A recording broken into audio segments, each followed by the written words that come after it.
Broadcasting from the business capital of the world, this is the Podcast Business News Network. And we are excited to have our friend here, Christine Gosse, joining us. And we have a special guest, Nancy Bruce, today as well. And just want to point out, we're talking to the ladies of Lavender Lane. That's lavenderlaneptw.ca, correct?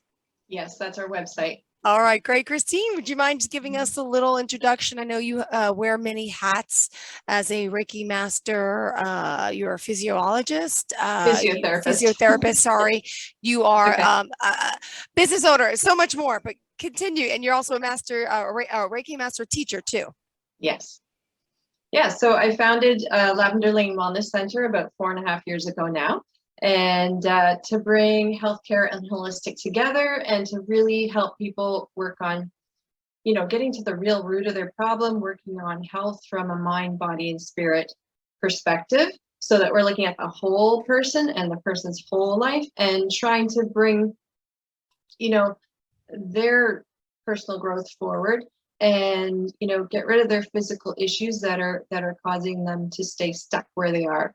And really are in person. We've got physiotherapy, chiropractic, acupuncture, osteopathic, manual therapy, chiropractic, and on the holistic side, we do everything. We can do everything virtually. We do some in-house as well, and that includes Reiki and chakra balancing, emotional freedom technique, our life coaches, oracle card readings, and nutrition, like you name it, basically we've got it. We have all sorts of energy healing here as well.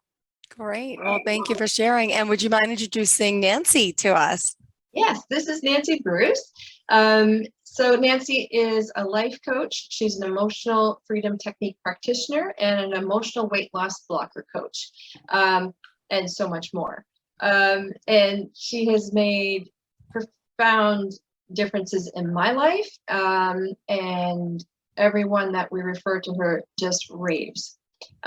She is highly intuitive and can really help people pull out the issue that is bothering them and helps to resolve it and then move them forward on their path. Welcome, Nancy. Thank you. Thank you, Christine. You're welcome. What would you like to share about how your work benefits Lavender Lane and the clients? Is there anything in particular you wanted to focus on today?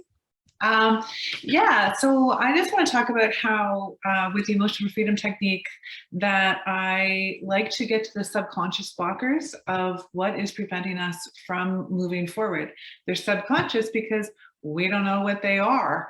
So I like to challenge people in seeing the root of potentially what their issue is. I do offer specific programs, weight loss being the most forefront program that I do, but it's not about the weight loss. It is truly about the relationship that you have with food, which in turn is about the relationship that you have with yourself and the past relationships that you've had. And it's going back and it's healing those relationships so that you're not bringing all of that baggage forward.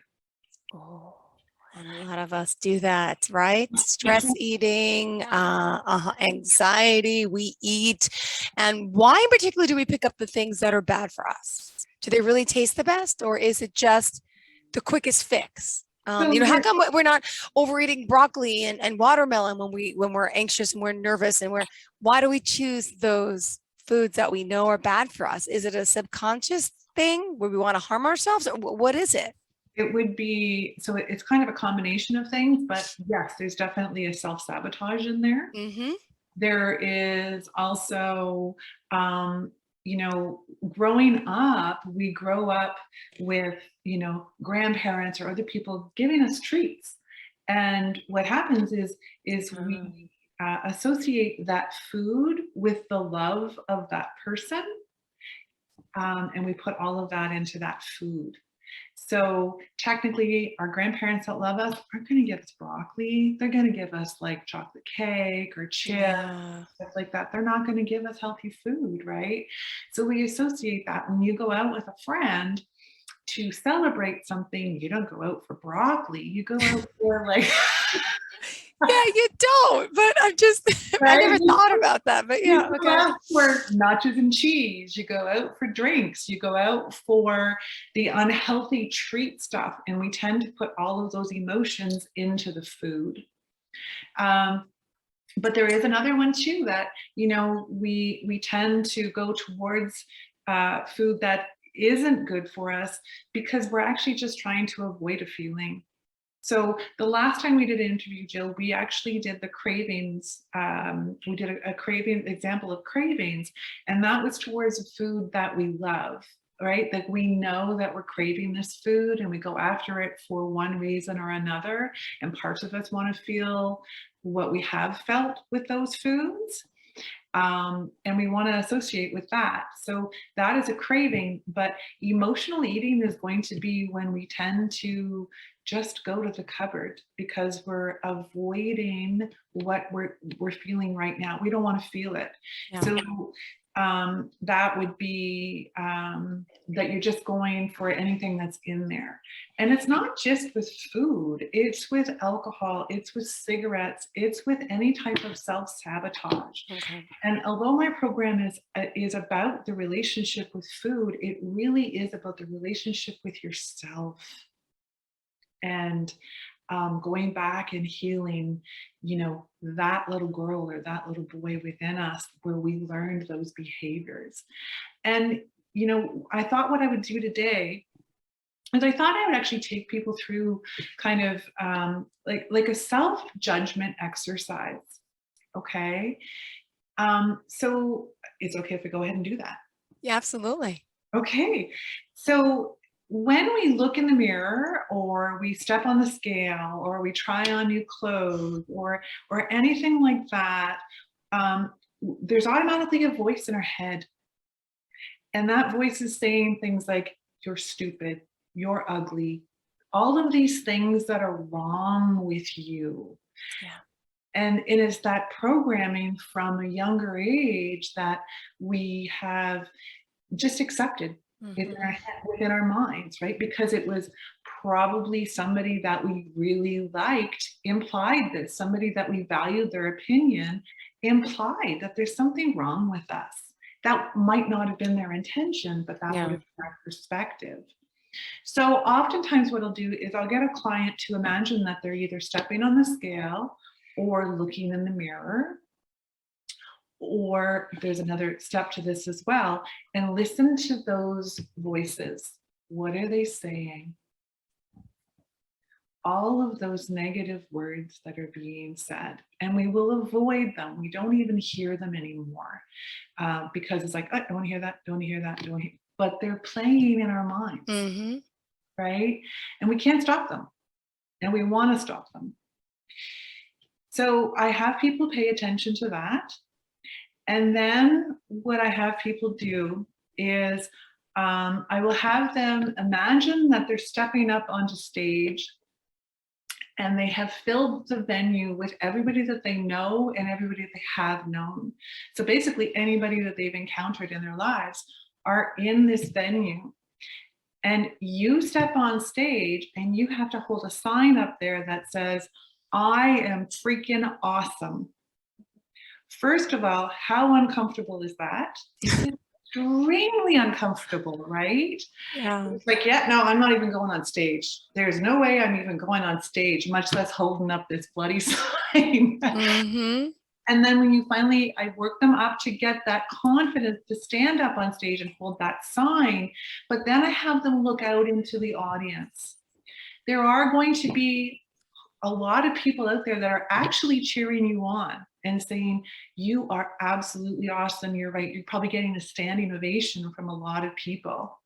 But if you look closely at the audience, there's going to be people in there that are talking amongst each other that are probably snickering, or you can see by the look on their face that they're saying, she is far from awesome. And that's their judgment.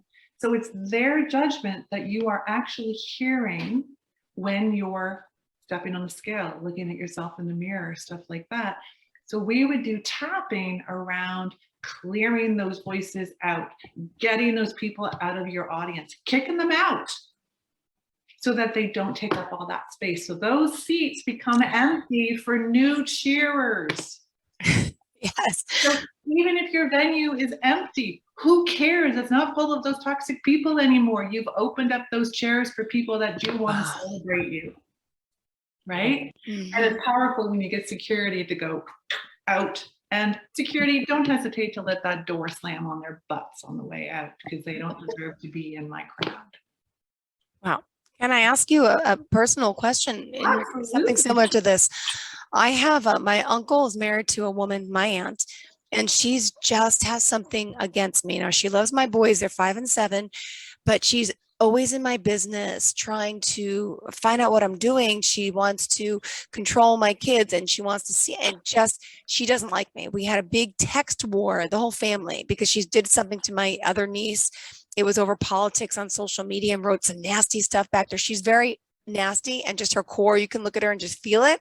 But she's my aunt through marriage, and we used to go upstate together for Memorial Day weekend to her house with my cousins. And after this big argument 2 months ago of her being so nasty, and my sister actually went off on her too and says, why are you on top of Jill? Are you jealous? What is your problem? Like, she's a great mother. Why did she go out?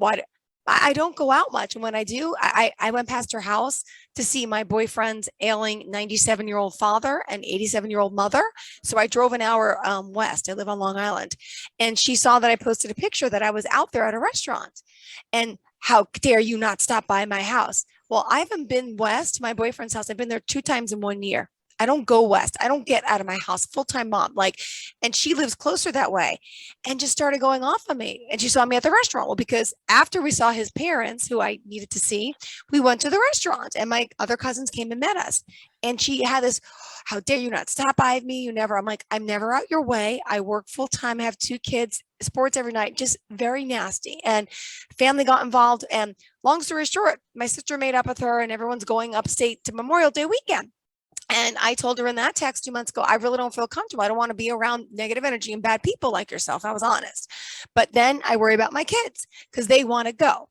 So my sister's going Saturday to Sunday. She's staying there. And I'm trying to think about what's the best thing to do. My uncle just texted me asking yesterday. And I said, look, I have other plans with Perry and his kids. I said, but me and the boys may try to come up for the day. So we may try to come up for the day.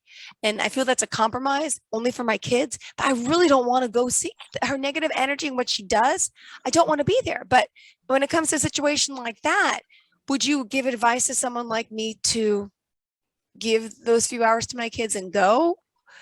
Because they don't know that aspect, and they shouldn't, Yeah. Honestly, what I would do with a client like that is I would do some major tapping on that around releasing the anger and the frustration and the judgment, and allows you just to be and go, okay, what do I need for me and what do I need for my kids? If I can go to this and I have released all of my anger and my frustration, I don't have to take it on. If she wants to be the bee, she can be the bee. Mm-hmm. But I am standing strong in who I am, because I'm not bending over backwards to make this work. I'm standing true in who I am. And I can do that, I know, because she's no longer a trigger for me. She just is there. Yeah. Right now, she's a huge trigger for you. Yeah. Right? And she's basically controlling whether or not you're involved in the family. And she's not only controlling you from the outside, she's controlling you from the inside. So there's a degree of you that is giving her your power. Yeah. And what we want to do is take that power back. Take that power back. Like, no, you will not have this power over me. I am not a bad person. You have been the person controlling me, and I am not your puppet. I called it bullying. That was part of the text. Said, you're bullying me. All you do is bully. And that's like controlling. I'm like, who are you? You're my aunt through marriage. Yeah. Yeah. So what's behind this, Jill, is another trigger. Yeah. She has triggered somebody else within you that you've spent time with. She's triggered somebody from your past. And it's the small things that are triggering you from that person. Okay. So we go and clear that stuff up. So it's like, meh, it's hers. Mhm. Yeah. Okay. And I am cool with being at this family because I'm actually blood. Mhm. And I deserve to be here because I'm blood. You're married into it, I'm blood. And Mhm. it changes the dynamic. And Okay. what the tapping does is, I was just with a client earlier, and what we talked about is how the tapping removes the triggers. So you're basically becoming a fly on the wall. Neutral. It's Absolutely. hanging. And Okay. you're kind of watching it happen. I remember doing it for myself, and family functions and whatever, and then all of a sudden going to a funeral, and at the funeral I'm going, whoa, that's happening. Whoa, that's happening. Whereas before I would have been totally immersed in it. Yeah. And I just kind of went, oh. And you watch it happen because it's not triggering you anymore, right? And you're watching all of these other people, how it ricochets off of everybody and how it's absorbed. And it's just like, yeah, not mine. Yeah. It's everybody else's. All And right. that's where tapping is powerful. It allows you to come back into your power, but it also allows you to Release.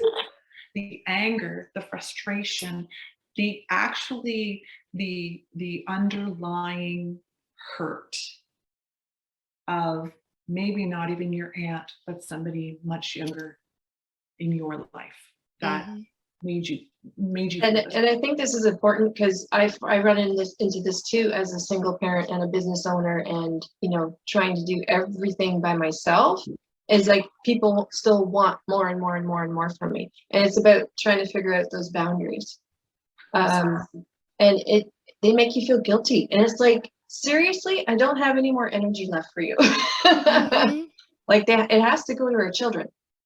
Yeah. well, it has to go to us first. Yes. In an unselfish way, it has to come to us first. So if we're giving all of our power to everybody else, we don't have it to give to our kids. So we have to take it to us in an unselfish way, set those boundaries, what's healthy for me, and then that exudes out into our kids because you're not giving from that empty bucket, right? So Can you show us, Nancy, how to tap that through quickly? yeah, it's a different, it can get really, really deep. But what I would do is, I know we're on a limited time as well, right? So what I would do is, okay, so let's do the tapping points, right? So first of all, I'll show you the tapping points, okay?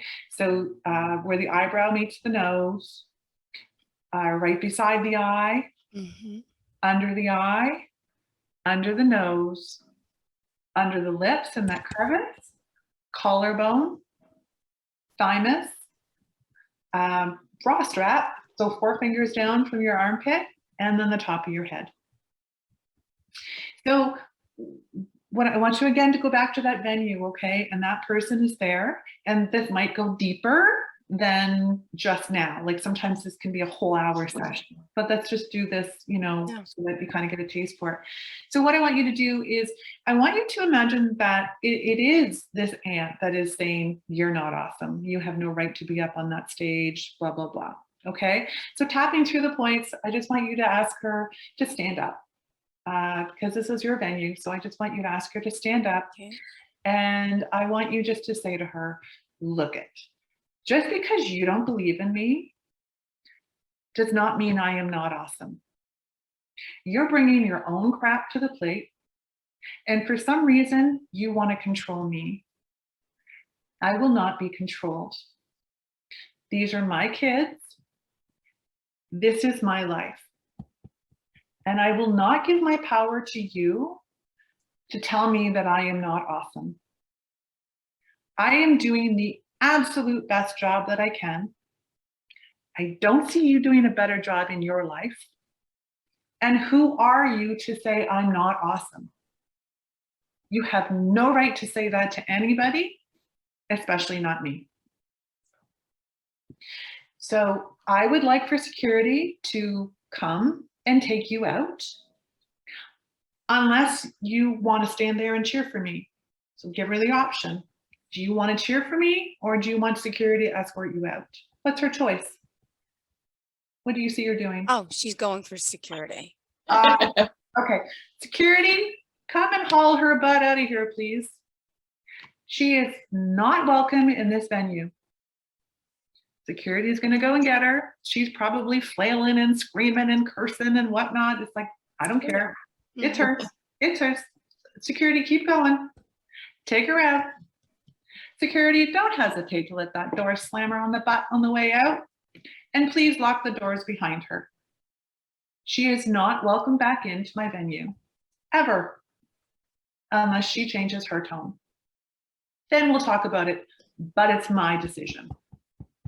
Not hers, not anybody else's, my decision. Okay, then stop tapping, take a deep breath in and blow it out. What feels different? You look out on that venue and she's not there anymore. I'm awesome and she's not there anymore. Quite peaceful. That was one person. Calm. I can feel it. I can feel the energy shift as well. That's amazing. Yeah. And that was one person, and that was like really compressed. Thank you. Thank you. Thank you. You're welcome. Yeah. So that's an example, and you can see how that would overflow into so many aspects of your life. Yeah. Because you're going to hear her voice. That basically anything that you're trying to do in your life that's good, you're going to hear her voice saying, "You're not awesome. You suck. You're not awesome. You suck." No, maybe you do, but I don't. Yeah. And you just let it go, and it silences those voices. Wow. Yeah. Thank so you that's so much. Quick, very quick summary. Wow.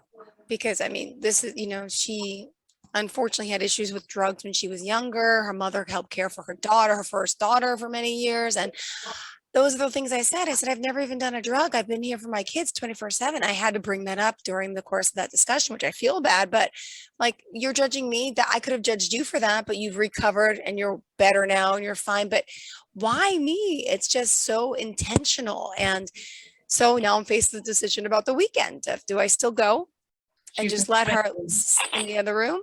She's Because intimidated by you. yeah, Intimidated on everything that you have accomplished and where you are compared to all the help that she needed. yeah. She's intimidated, and She's jealous, actually, I think, too. she doesn't That's what even my know sister it. says. Yeah, Doesn't even know it, which makes it even harder. harder. So to turn around and accuse her of that, and she's going Yeah. to get it back up, right? So This helps remove you a little bit from it. So everything that we do helps you take one step backwards to go, this is hers, this is hers, this is hers. And it actually helps you get to a better place to make decisions that are best for your kids. Yeah. And that's actually what I like to say to special needs moms as well. Deal with your stuff so that doesn't trigger you and get in the way of you helping your kids, because everything that your kid does is going to trigger something within you that you're going to be so busy working on that trigger that you can't be here in this moment. Yeah. Oh, thank you. You're welcome. You're welcome. Okay, back to what we were supposed to be talking about, but it was similar. I mean, you just, It was about the self-judgment, yeah, right? And that was kind of an example about what we do for the self-judgment and how perfect. saying about the self-judgment, something like this would affect some people's weight. It might actually make some people drink. It might make some people go to alcohol or to drugs because they're not feeling like they're good enough because they've given that power away to whoever those people are in their audience. Wow, she has started drinking again, according to the family. So I'm thinking big relapse, but this is many years ago, but still.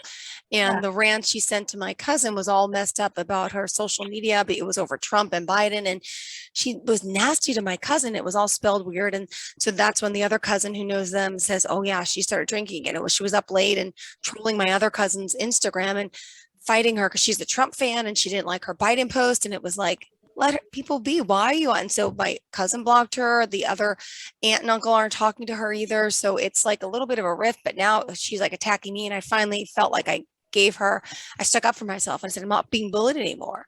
But I still have to have her in my life. So has to be boundaries and there has to be, You have to protect your energy. She's coming from a very low vibrational energy level right now, and you're up here. yeah, She wants to pull you down to her level. yeah. Very insecure. She's acting like an energy vampire and wants your energy. She needs it. She's like Cruella DeVille. She wants all my puppies. Exactly. Did you guys ever see 101 Dalmatians? Yes. Okay, I'm like relating to the kid thing, but like, yeah, just that evil or that just dark. And the thing is, if she is drinking again, so anybody with any type of addiction, she is absolutely in self-hatred mode. So she's going to like try to attack anybody and anything to justify what she's feeling. She's going to attack, or like Christine says, be an energy vampire for anybody that is vibrating higher. Over the years, I've helped her get, because I have a friend who's a plastic surgeon, a discount on her liposuction, a discount on her butt lift, and then she gained the weight back. And then I get her the concert tickets. I do all the fun stuff for her. And she used to help me out dearly when my son was born. My mom was sick with cancer. So she took care of my son for like a year, once a week, and helped me with work. So I am grateful for that. But she really feels that I owe her like for that. And I'm like, that's over with. He's 7 now.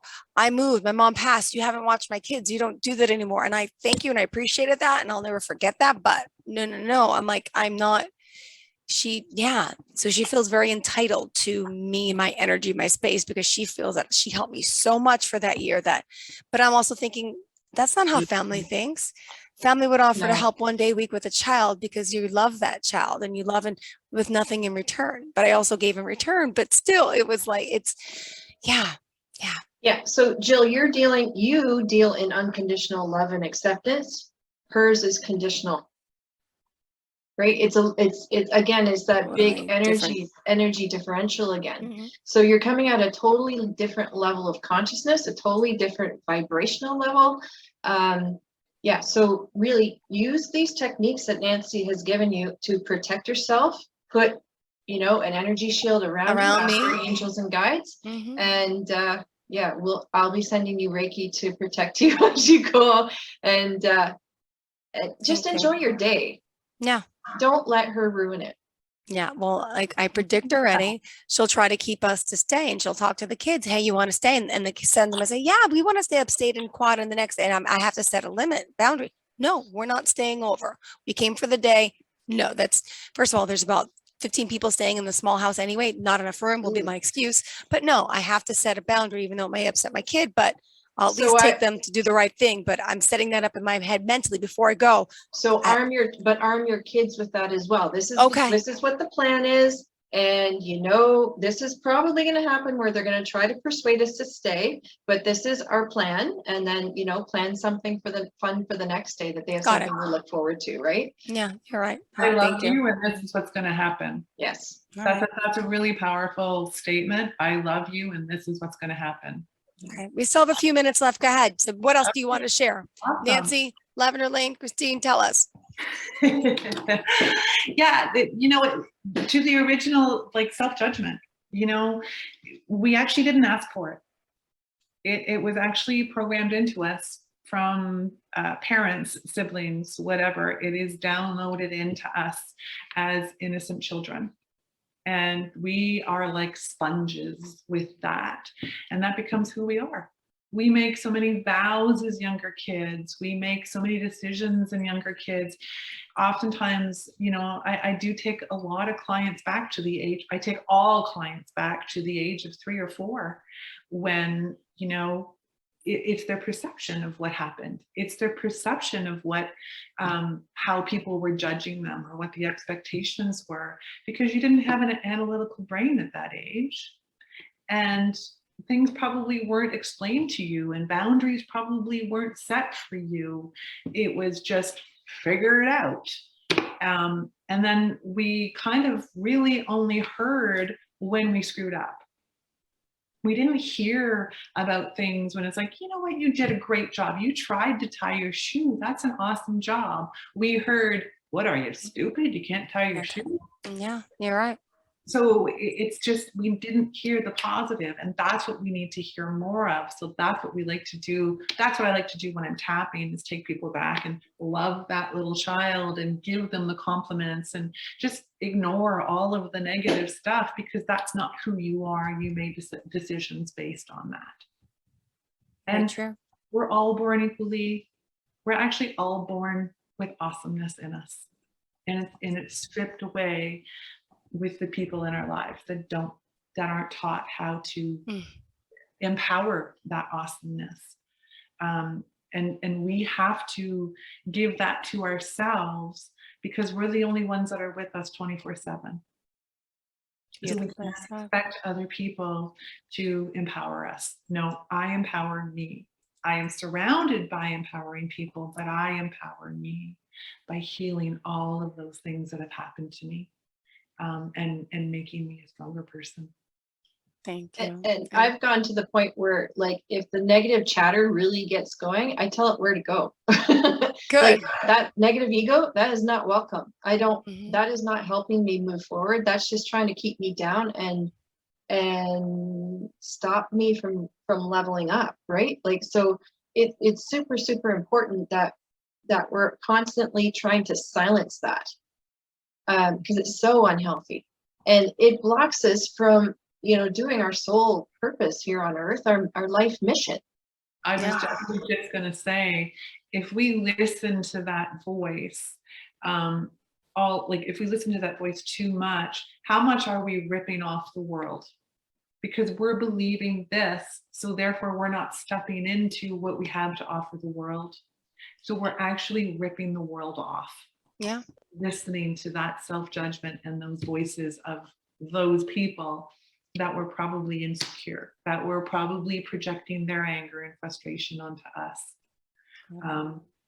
And we're not here to rip everybody off. We're here to empower ourselves and everybody that we come across.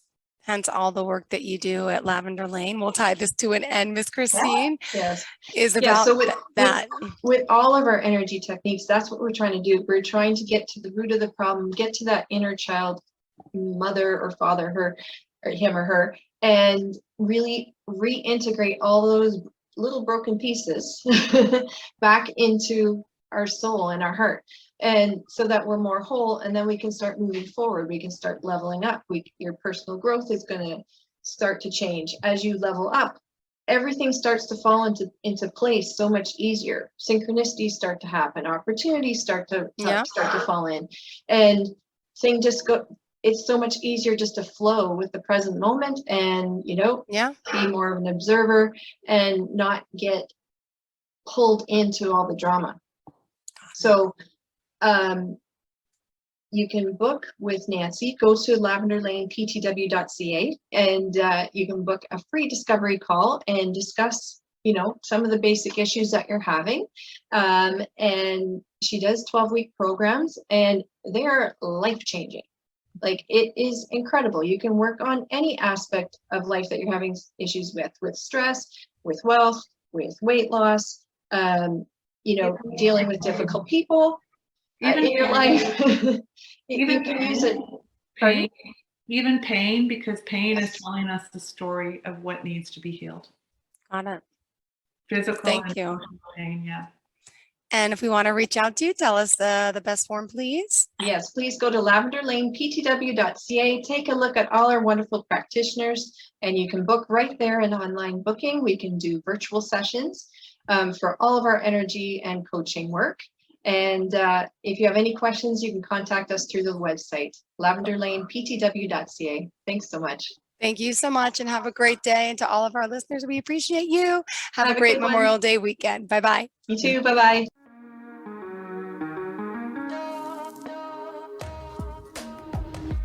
Broadcasting from the business capital of the world, this is the Podcast Business News Network.